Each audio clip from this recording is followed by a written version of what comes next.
नमस्कार, hot topic में आपका स्वागत है। मैं हूं अखिलेश शर्मा। संसद का मानसून सत्र कल से शुरू होने जा रहा है। इस बात की पूरी संभावना है कि संसद की बैठक हंगामेदार रहेगी और पहले हफ्ते में शायद कोई काम ना हो सके। दरअसल कांग्रेस चाहती है कि मणिपुर हिंसा पर प्रधानमंत्री नरेंद्र मोदी जवाब दे। इसी बात पर संसद में गतिरोध कायम हो सकता है। उधर संसद सत्र से पहले लोकसभा अध्यक्ष ओम बिरला ने बिजनेस एडवाइजरी कमेटी की अध्यक्षता की। इस बैठक में सरकार ने कहा कि वह मणिपुर पर चर्चा के लिए तैयार है। यह सत्र 11 अगस्त तक चलने जा रहा है, संसद का मानसून सत्र, और सरकार ने इसके लिए 31 बिलों को सूचीबद्ध किया है। इनमें दिल्ली का ट्रांसफर पोस्टिंग का अध्यादेश, उसे कानून में बदलने के लिए विधेयक लाया जाएगा, जन विश्वास बिल और डेटा प्रोटेक्शन बिल भी शामिल है। कांग्रेस ने बाढ़, बालासोर रेल हादसा, बेरोजगारी और महंगाई पर स्थगन प्रस्ताव लाने का फैसला किया है। कांग्रेस चाहती है कि मणिपुर हिंसा पर पीएम नरेंद्र मोदी जवाब दें, जबकि सरकार का यह कहना है कि यह मामला गृह मंत्रालय के अधीन आता है। तो यही कारण है जिसके चलते गतिरोध बन सकता है। जो हादसे हुई थी, जिस हादसे के चलते काफी लोगों को मौत भी हो गई, और रेलवे के हादसे पे चर्चा हो, बेरोजगारी है और हिंदुस्तान में महंगाई, ये तो आम मुद्दा है। इसके साथ साथ अलग से हमारे पार्टी की तरफ से ये मांग रखे हम लोग कि हिंदुस्तान की संघीय ढांचा पे सदन के अंदर चर्चा करना जरूरी है, क्योंकि हिंदुस्तान के बहुत सारे क्षेत्रीय दलों ने हिंदुस्तान की जो फेडरल स्ट्रक्चर, जिसको मोदी जी कहते हैं कि कोऑपरेटिव फेडरलिज्म, इस मुद्दे पे सदन के अंदर चर्चा होना जरूरी है। सभी पार्टियां मणिपुर के बारे में चर्चा की मांग कर रहे थे। मणिपुर के बारे में चर्चा के लिए सरकार तैयार है, और जब माननीय स्पीकर और चेयरमैन डेट डिसाइड करेंगे, समय डिसाइड करेंगे, तब सरकार तैयार है। और कुछ भी जो भी इश्यू है, नियम और प्रक्रिया के अनुसार स्पीकर और चेयरमैन के परमिशन के साथ सरकार चर्चा करने के लिए तैयार है। हमने मीटिंग में भी ये बताया कि हम तैयार है। जब तैयार है बोलने के बाद प्रधानमंत्री आना और ये आना, ये सब ये क्या है, सदन, शायद मुझे लगता है सदन में हंगामा करने के लिए वो केवेट डाल रहे हैं। और सर्वदलीय बैठक से पहले लोकसभा अध्यक्ष ओम बिरला ने सदन की बिजनेस एडवाइजरी कमेटी की बैठक की। इसमें लोकसभा की बीएससी में शामिल सभी दलों के नेता शामिल हुए। लोकसभा स्पीकर की बैठक में मानसून सत्र के एजेंडे के साथ साथ सदन को सुचारू ढंग से चलाने के लिए सभी राजनीतिक दलों से अपील भी की गई। इस दौरान विपक्षी दलों की ओर से मणिपुर हिंसा के साथ ही यूनिफॉर्म सिविल कोड पर चर्चा की मांग भी की गई है। और हमारे सहयोगी राजीव रंजन हमारे साथ जुड़ गए हैं इस मानसून सत्र पर चर्चा करने के लिए। राजीव, जिस तरह के तेवर दिख रहे हैं कांग्रेस पार्टी के, वो कह रहे हैं स्पष्ट तौर पर कि मणिपुर पर चर्चा हो, सरकार उसके लिए तैयार है, लेकिन कांग्रेस चाहती है कि पीएम मोदी इसका जवाब दे। तो जिस तरह से संसदीय कार्य मंत्री को भी हम सुन रहे थे, वो ये कह रहे हैं कि विपक्ष नहीं चाहता है कि चर्चा हो, हंगामा करना चाहता है। तो इससे आसार यही लग रहे हैं कि हंगामा होगा और शायद ही कामकाज हो पाए। बिल्कुल सही कह रहे हैं। पिछले सत्र की तरह यह सत्र भी हंगामेदार होगा, बल्कि और जोर शोर से होगा। इसका आप अंदाजा इसी बात से लगा लें कि सरकार की ओर से जो इस मानसून सत्र में 31 बिल रखे जाने हैं, उसे पहले नंबर पर जो बिल है, जो दिल्ली अध्यादेश से जुड़ा जो है, उसको जो है कानून में तब्दील करने वाला बिल है। इसको लेकर लगातार आम आदमी पार्टी जो है तमाम विपक्षी दलों से संपर्क साध रही है।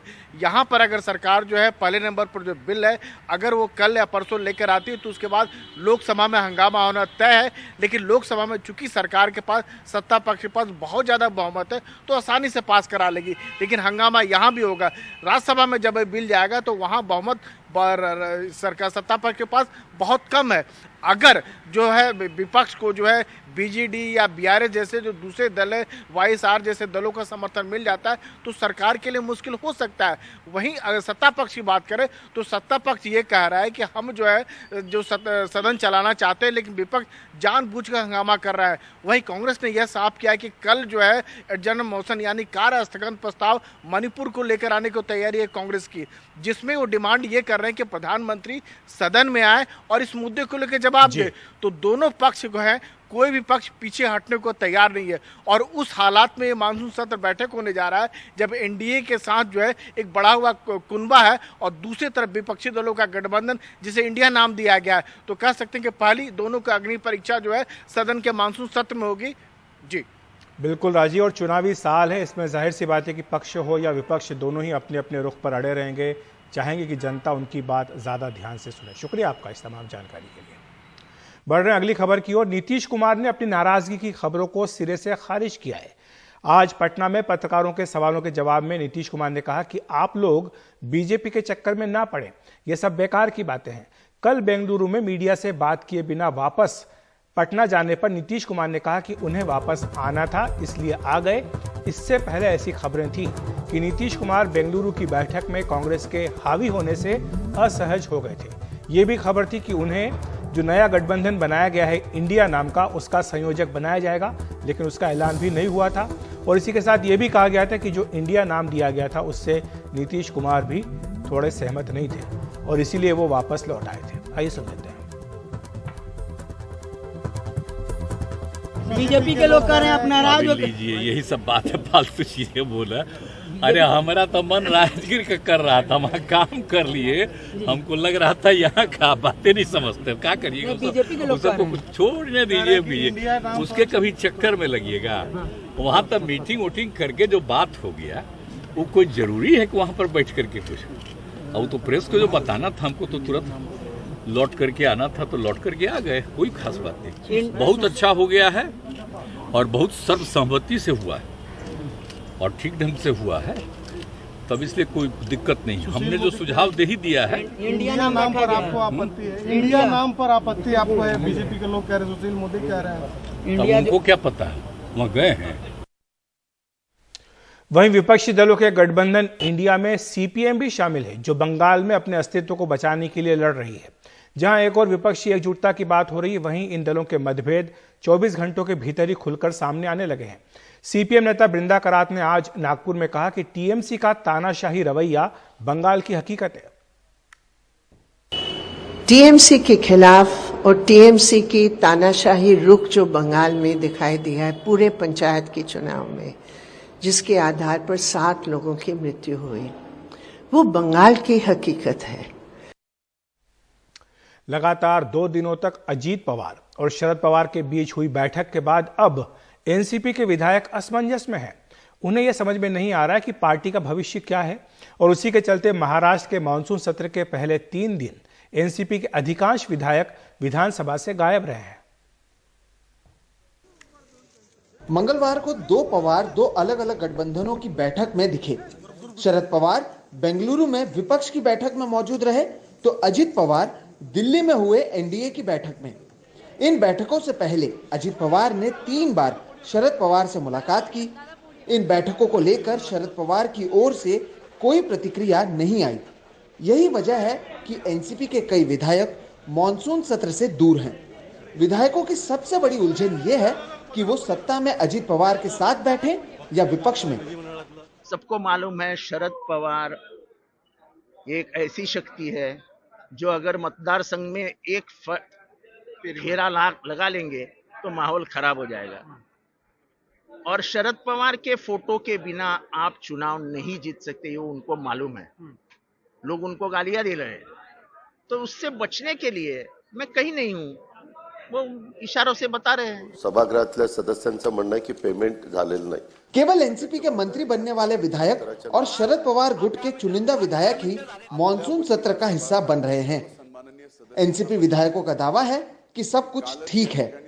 राष्ट्रवादी का गायब है ऐसा नहीं, बीजेपी के बहुत सारे लोग नहीं आए, शिंदे गट के जो लोग हैं वो भी यहाँ पे नहीं आए।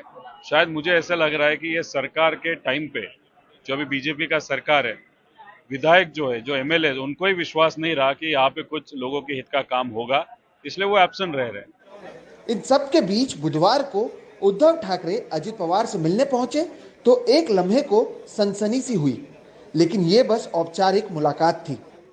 लेकिन ये साफ है कि एनसीपी के विधायक न सीनियर पवार से दूर दिखना चाहते हैं, न जूनियर पवार को नाराज करना चाहते हैं। तो कई विधायक दोनों खेमों से दूर हैं और चीजें साफ होने का इंतजार कर रहे हैं। मुंबई से प्रवीण जिरोहित के साथ सोहित मिश्रा, एनडीटीवी इंडिया।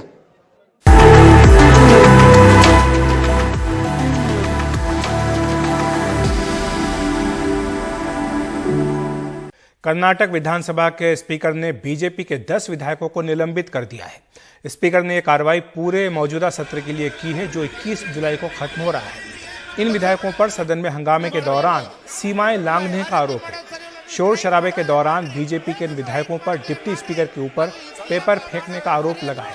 ये विधायक सोमवार और मंगलवार को बेंगलुरु में हुई विपक्षी दलों की बैठक में आए नेताओं की अगवानी में IAS अफसरों को लगाए जाने का विरोध कर रहे थे।